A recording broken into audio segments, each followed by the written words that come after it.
Have you seen the movie The Sixth Sense? It's an excellent film from 1999, starring Bruce Willis and the boy who was just 11 years old at the time, Haley Joel Osment, delivered a great performance and even earned a nomination for the Best Supporting Actor Oscar. If you haven't watched it yet, I highly recommend it, then come back here and watch this video, so you won't be caught off guard by several spoilers. Consider yourselves warned, the spoilers start right after the intro.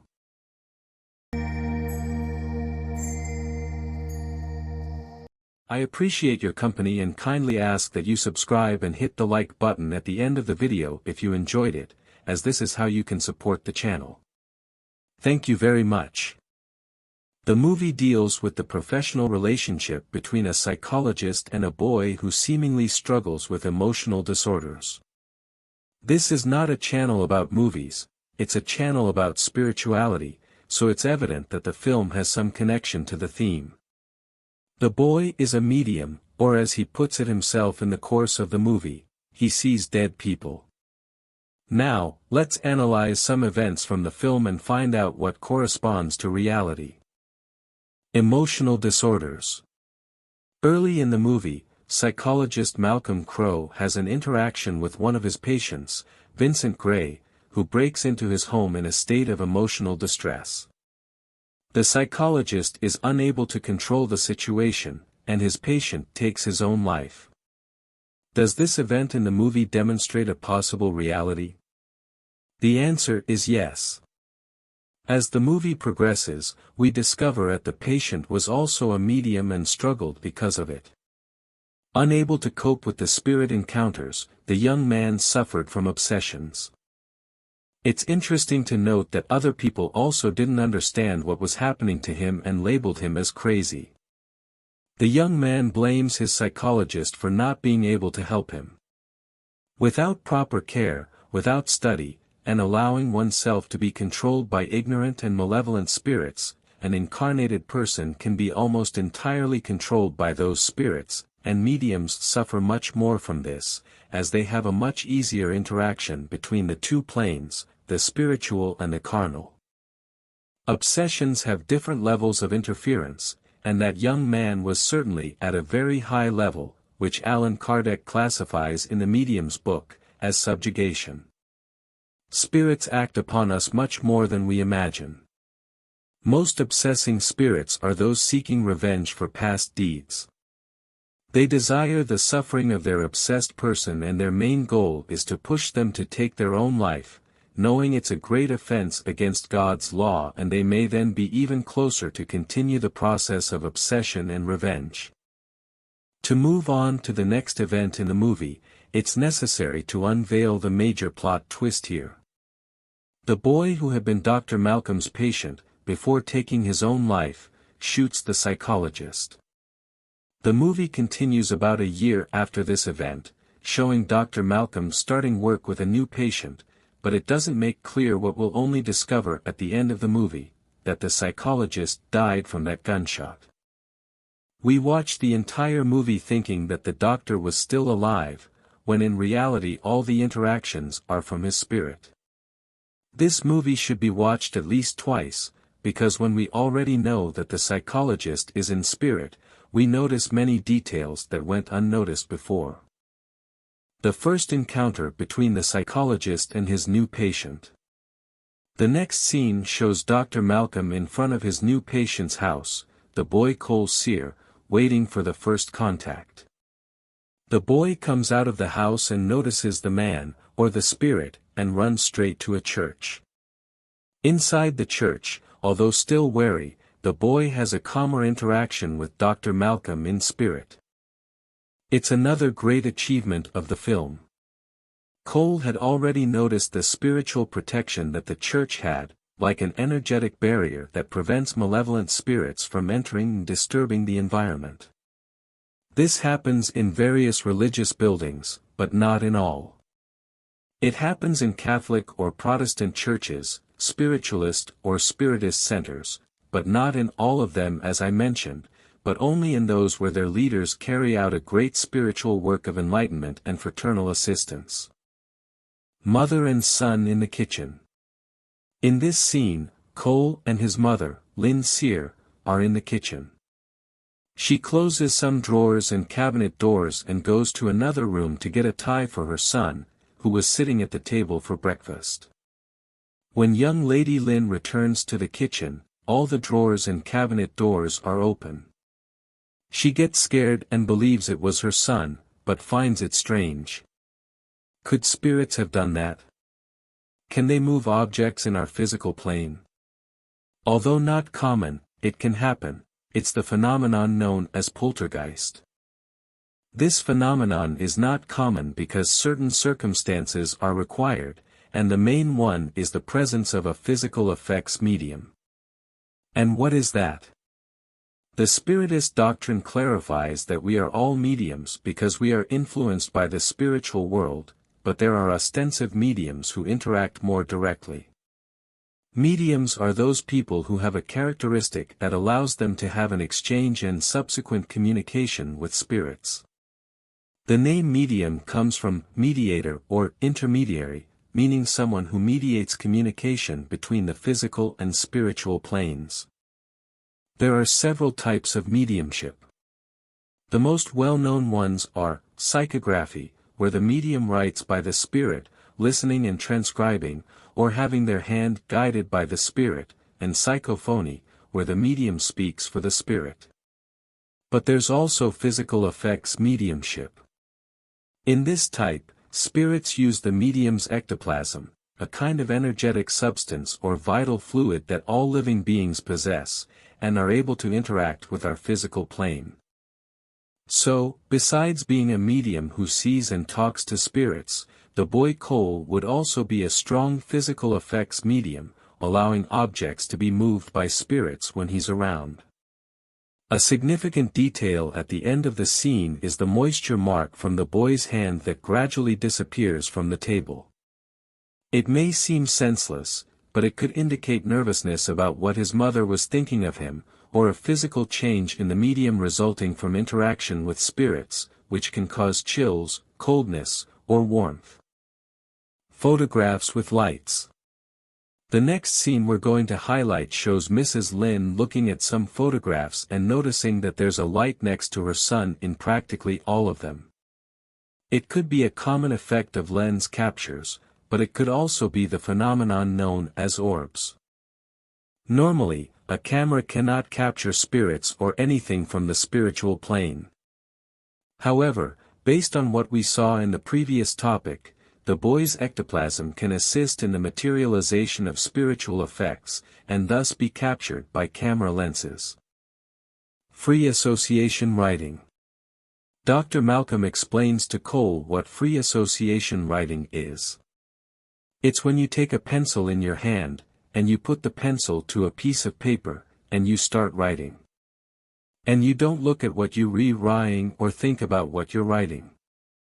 You just keep your hand moving, and after a while, if you keep your hand moving long enough, words and thoughts start coming out, that you didn't even know you had in you. Could be something you heard somewhere else, or feelings you had deep inside of you. This is the explanation that Dr. Malcolm gives to Cole, of what he calls free association writing, and asks if the boy had ever done something like that. While we hear the voice of the doctor, the scene shows Mrs. Lynn looking at some of these writings made by her son. The scene shows a highlighted excerpt, in a different font, which reads as follows. Christ, break the freaking glass. Oh no, God no. What the hell is going on? Quiet the damn baby.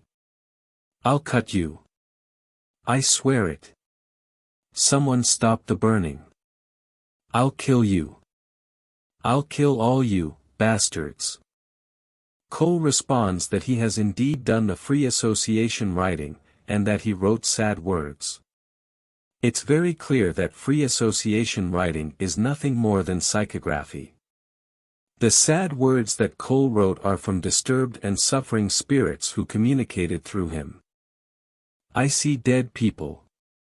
In the most famous scene of the movie, Cole tells Dr. Malcolm his secret, he sees dead people. He explains that he sees them when awake, not in dreams, and that they walk around like normal people. He also says that they don't see each other because they only see what they want to see, and they don't know they're dead. He sees them all the time because they're everywhere. Let's make some important observations about the various statements in this part of the movie. Firstly, Cole gives a real explanation that mediums often see spirits, and that they maintain their appearances from when they were alive. Sometimes it's even difficult for the medium to distinguish if they're seeing an incarnated person or a spirit. Then Cole states that dead people are everywhere, and that's also true. The exchange between the two planes is intense and common. We are always surrounded by spirits and influenced by them, both good and bad. When Cole states that they don't see each other, a better explanation is needed here. In reality, spirits can indeed see each other, but not all of them. It's necessary for them to have similar vibrational patterns. Those spirits who are in distress or at a lower level of evolution cannot see more evolved spirits unless those allow it, temporarily changing their vibrational state. Spirits with higher evolution will always see those with lower vibrational patterns, and lower spirits can also see each other. So why then can't Dr. Malcolm see the other spirits? Could we have found the first mistake in the movie? Maybe so, but we can find an explanation. We know that Dr. Malcolm hadn't realized he was disincarnated and tries to continue life as normal. This is another truth that the movie teaches us, as many spirits spend a good amount of time without realizing that they're no longer part of the world of the incarnated. Skeptical during his earthly life about the existence of the spiritual world, Dr. Malcolm didn't make a distinction in what he saw. To him, everything was part of the physical world of the incarnated. However, not being aware that he was in spirit wouldn't prevent him from seeing other spirits, but it would make him not perceive the difference. Physical lacerations. This scene shows Cole's mother observing wounds on her son's back. She still doesn't know the origin, but the movie wants to convey the message that spirits are hurting the boy. Spirits causing physical lacerations in the incarnated is not common at all. The spirit is in another vibrational plane and cannot interact with the physical plane of the incarnated, unless it can manipulate the ectoplasm of a physical effects medium. This would be the same explanation for that scene where the spirits open the drawers and cabinet doors in the kitchen. So, although uncommon, it could be possible. Temperature decrease. In the following scene, Cole wakes up needing to pee. Outside his room, in the hallway leading to the bathroom, it's evident that he is very scared. This will be the first scene where we'll directly see Cole's interaction with a spirit, besides Dr. Malcolm, of course. While the boy is in the bathroom, the scene shows the house thermometer displaying a decrease in temperature. The movie tells us that the temperature drops when a spirit is nearby. Later, Cole says that this happens when spirits are angry. And there's the spirit passing through the bathroom door. Here we have a mistake in the movie, certainly due to a false interpretation of what was researched. The presence of spirits does not have the power to change the ambient temperature.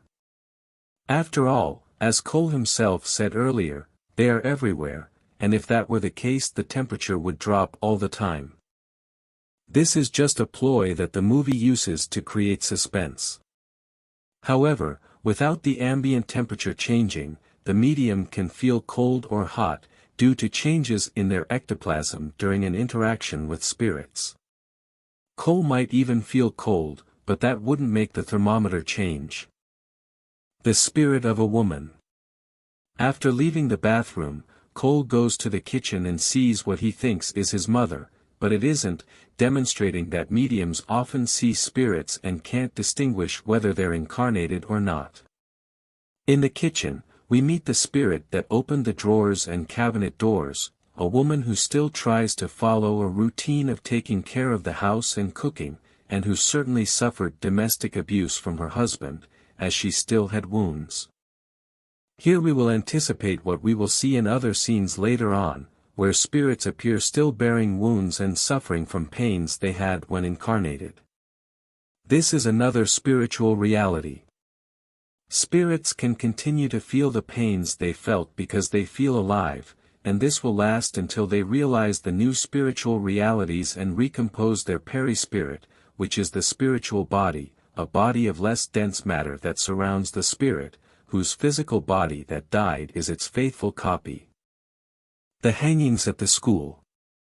In a previous scene that I didn't mention, Cole answers a question from a teacher about what had operated in those premises before.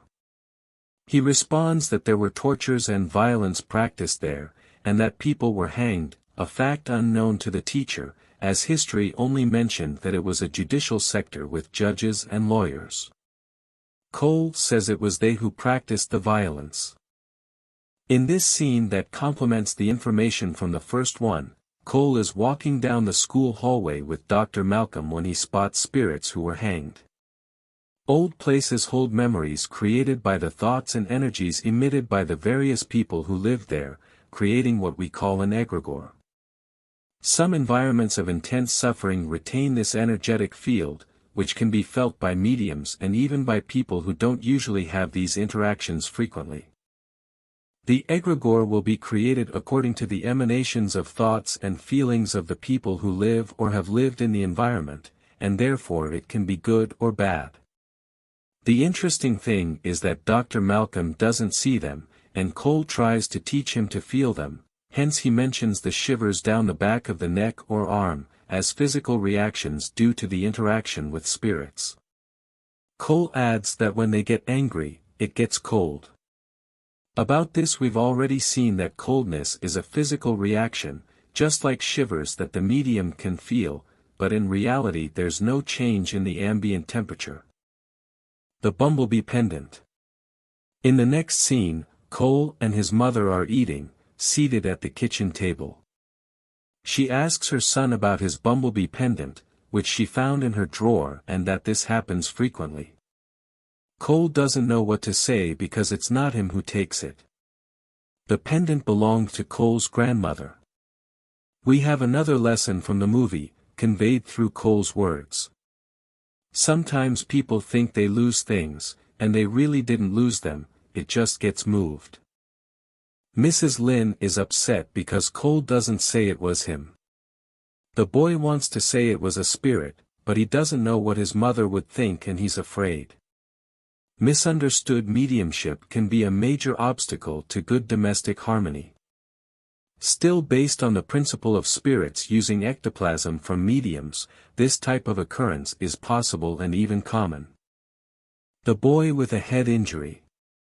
The scene starts with Cole's little dog running scared from the room. Here's the first observation: it's possible that animals can sense spirits. Right after, we see the spirit of a boy appear behind Cole. He calls Cole to show where his father keeps the gun, and he appears with a head injury. It becomes clear that it was this accident that caused the boy's death. The scene confirms that spirits can spend time displaying an injury that occurred when they were incarnated, and it also adds that they can keep reliving a significant event. For these spirits, assistance and clarification about their new reality are necessary so that they continue to progress in the spiritual plane and leave the physical plane behind. The engagement ring. Anna, Dr. Malcolm's wife, works at an antique store and is trying to sell an engagement ring to a couple. What seems like a meaningless scene brings another lesson from the movie. Listen to her words. I think this piece communicates a longing. I think maybe when people own things and then they pass away, a part of themselves gets printed on these things, like fingerprints. And that's exactly it. Physical objects, especially those of great value to people, become impregnated with their energies, just like environments by the people who live in them. That's how some mediums, through psychometry, can read the energy signature that owners leave on their objects. Jealousy. In the next scene, Anna interacts with her employee and gives him a birthday present. They hug and are very close. A noise is heard. Something was thrown at the glass door, which breaks. Soon after, we see Dr. Malcolm leaving, visibly shaken with jealousy. We come back here to the observations about the possibility of spirits acting on the matter of the physical plane of the incarnated. We already know that for this to happen, the spirit must use the life energy of living beings, more precisely the ectoplasm of mediums, especially in a vigorous action like throwing an object that breaks a glass. Thus, it would be very difficult to see this happen in reality, although possible, as a set of circumstances would be necessary. Another observation to make is that at that moment, the boy Cole, whom we know to be a strong medium, was not nearby. There's another interesting detail in the scene. When Dr. Malcolm is distancing himself from the scene, angry about the situation, he puts his hand close to where he was shot and died, indicating that his anger made him feel that pain again that was imprinted in his subconscious. The audio recordings of Vincent Gray. Cole had asked Dr. Malcolm, how could he help him if he didn't believe in him? Dr. Malcolm still didn't connect his patient's issues with mediumship. To try to find out something, the psychologist looks for the old audio recordings of his former patient, Vincent Gray. Well, he couldn't handle and listen to the audio recordings in the physical plane, as the movie shows.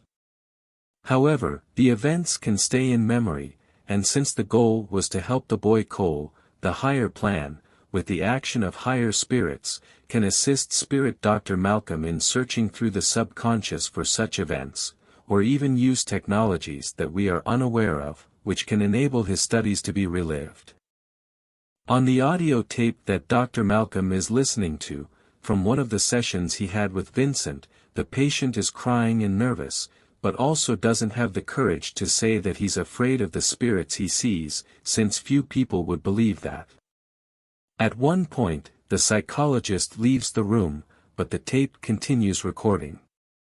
That's when in the background, Spanish words emerge, saying something like this. I don't want to die in this place. Lord, save me. Save me, Lord, I don't want to die. That was a suffering spirit speaking through Vincent in psychophony. Vincent was still young and probably didn't speak Spanish, but this is possible in strong mediums, who speak and write in languages they don't know, through spirits. Just help. After listening to the audio of the suffering spirit through Vincent, Dr. Malcolm goes to find Cole to tell him his impressions and how he could help. He shares what he heard and asks the boy what the spirits say and what he thinks they really want. It's then that Cole reaches the same conclusion as Dr. Malcolm, that the spirits only want help. Here's the great lesson of the movie. Spirits aren't just evil fictional ghosts. Spirits are ourselves when the physical body dies, which is what allows our interaction with the realm of the incarnated.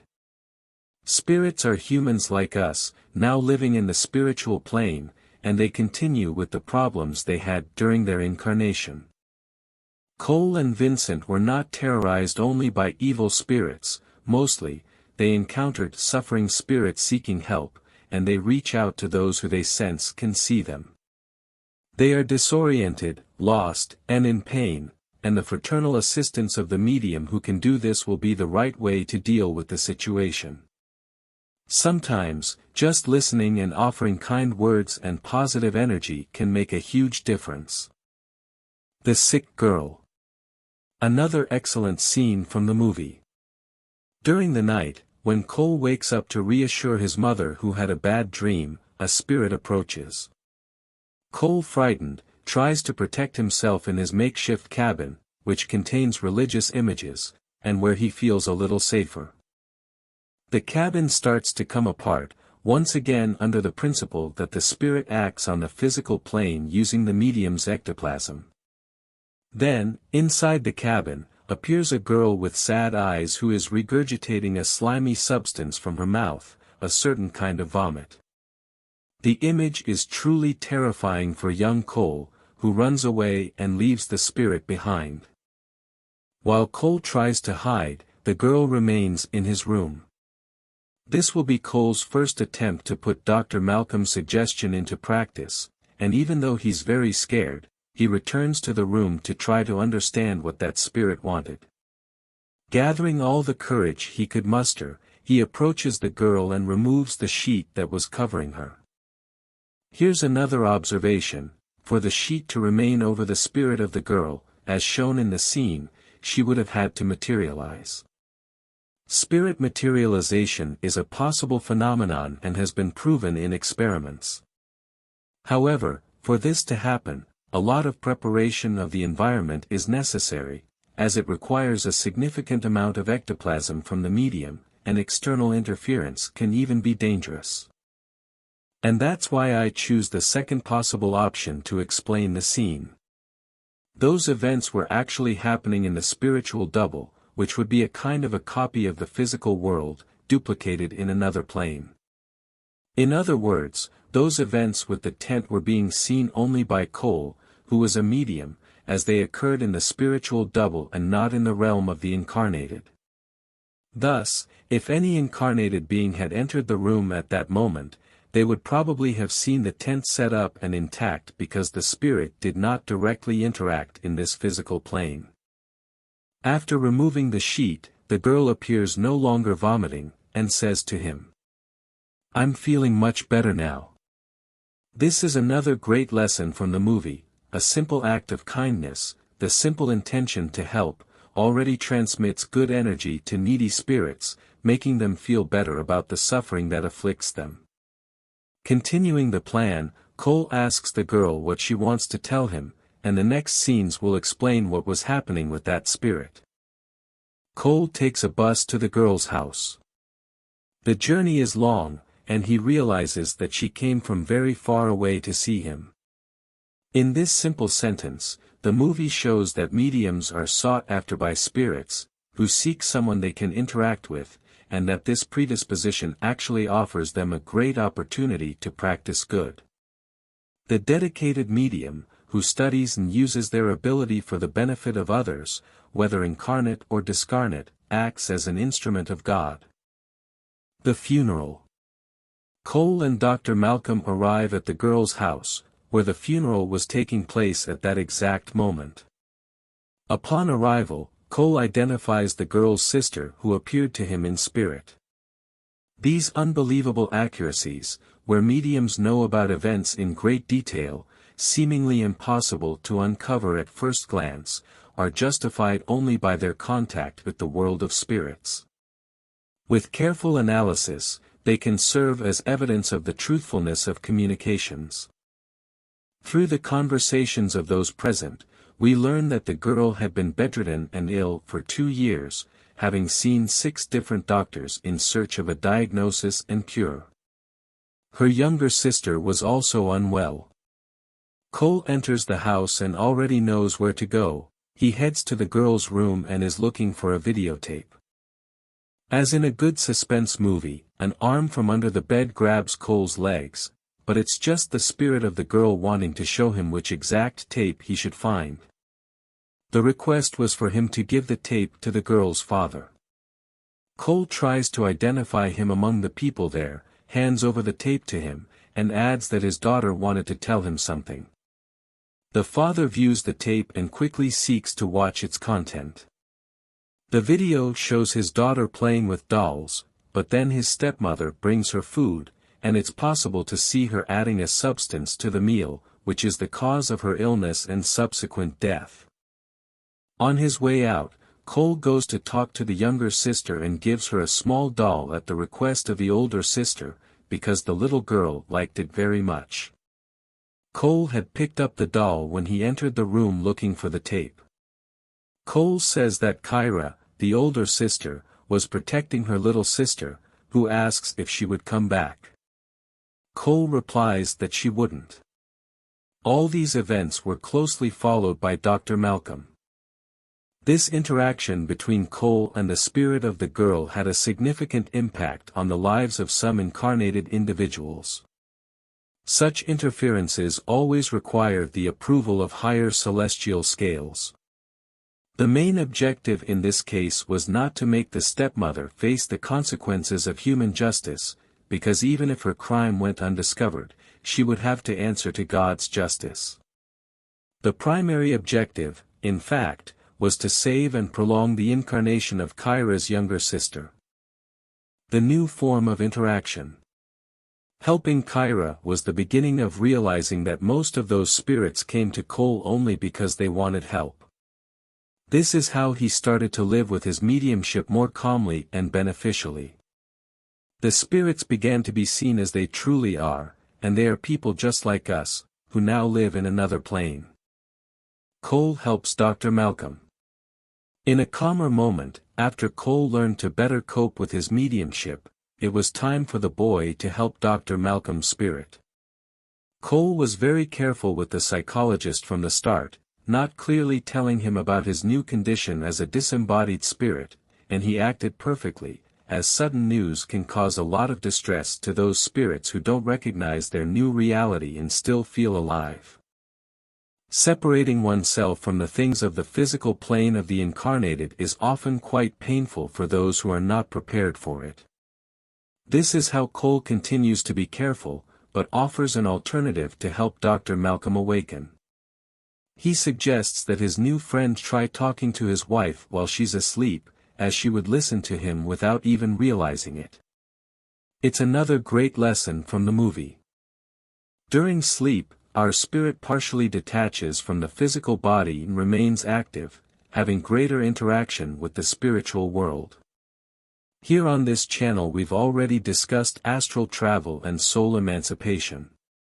This is how we who are not ostensive mediums, can come into direct contact with other spirits, and it was in this way that Dr. Malcolm would speak to his wife, and perhaps awaken to his new reality.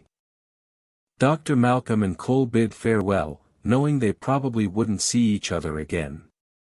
For Dr. Malcolm, he had completed his work and helped a patient, while Cole realized that the mission of the departed psychologist was to help him, and that goal had been achieved.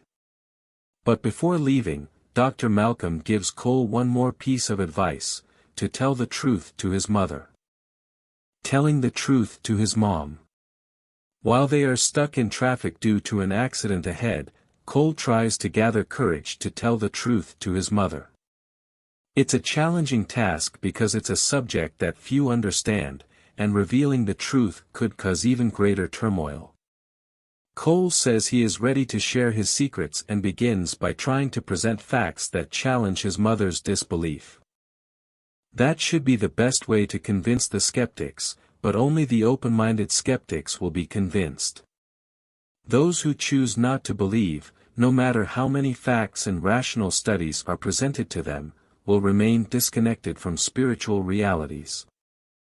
Cole starts by giving details of the accident that was causing the traffic jam, even though they couldn't be seen from where they were. He says that a woman got hurt in the accident and that she died. Obviously, the mother's first reaction was to think that he had somehow seen it from there, but we know that wasn't the case. The young lady Lynn asks her son where the woman is, trying to see further ahead, but he responds that she was standing next to his window. Of course, it was a shock for his mother. Cole continues and makes it clear that he sees ghosts. Cole is still afraid that his mother won't believe him and asks if she thinks he's crazy. But Mrs. Lynn was a great and dedicated mother, and she completely dispels her son's concern. But that hadn't been enough to convince his mother that his son's secret was in line with reality. Cole then proceeds with other facts, and this is when he starts talking about his grandma, his mother's mother. Grandma sent a kiss, he tells his mother, and he adds that she apologized for taking that bumblebee pendant that always appeared in Cole's drawer. Of course, this topic stirred strong emotions in Mrs. Lynn, who still didn't know what to think and even scolded her son, but Cole insists and brings more details that would be impossible for him to know. He says, "She wanted me to tell you she saw you dancing. She said when you were little, you and her had a fight, right before your dance recital. You thought she didn't come to see you dance. She did. She hid in the back so you wouldn't see. She said you were like Angel. She said you came to the place they buried her, ask her a question. She said the answer is, every day." From this information, Mrs. Lin couldn't refute the truthfulness of her son's information anymore. Cole didn't even know what question his mother had asked his grandmother. This type of fact is undeniable and exists in great quantity, but many close themselves off in their beliefs, letting fanaticism overcome such realizations. That wasn't the case for Mrs. Lin, who started to understand what was happening with her son. She added that the question for that answer had been whether the mother was proud of her. Dr. Malcolm and the discovery of his new reality. Dr. Malcolm arrives at his old house and finds his wife sleeping, while their wedding recording plays on TV. It's the opportunity to follow Cole's advice and try to talk to his wife. In a probable partial detachment, Anna's spirit, aware of her deceased husband's presence, starts the dialogue and says she misses him. But the dialogue leaves Dr. Malcolm startled, as Anna asks why he left her. That's when she drops his wedding ring, and he realizes it wasn't on his hand. It's the beginning of realizing the new reality, bringing back memories that were being blocked by Dr. Malcolm's own will, as his spirit still wasn't accepting the separation from the world of the incarnated, especially from his wife. The gradual return of memories and initial turmoil is common in spirits who have just realized their new reality, but it's necessary for the journey to continue. Old wounds can resurface and affect the perispirit, which we've learned is the spiritual body that surrounds the spirit. Recapping the moment of passing, reminiscing about the past, on the brink of death, Dr. Malcolm says he's okay because he no longer feels the pain. This is another spiritual reality because even before the spirit cuts all ties binding it to the physical body, which is what determines the passing or the death of the body, it no longer feels physical pains. This moment when a person no longer feels the body's pains will vary for each spirit and according to the nuances of the passing process. Dr. Malcolm was a good person, which helped him calm down and understand his new reality more quickly. Other spirits may take longer in revolt. It all depends on the understanding and evolutionary level of each spirit. Dr. Malcolm still speaks and reassures his wife, who listens and feels him in a spiritual unfoldment during sleep. As we've seen, it's a way to maintain contact with loved ones who are in the spiritual plane. She's more at ease with her former partner's understanding, who says that everything will be different the next day. It's the movie's way of showing that part of the wife's distressing suffering stemmed from the thoughts and emotions of her husband's own spirit, still living a life that no longer belonged to him, tormented by imagining his marriage going awry, transmitting energetic rays of anguish to his wife. The understanding and tranquility of Dr. Malcolm would benefit his wife from that point forward, and the opposite is also true. Both would transmit good thoughts and positive energies to each other, even though they were apart and in different realms. We conclude the video and commend the excellent work of everyone involved in this outstanding film. It's not just a great distraction and entertainment but also a way to expand our knowledge about spiritual realities. Thank you for staying until the end. Don't forget to subscribe and hit the like button to help spread good words and positive energy. I hope to see you in the next video, God willing.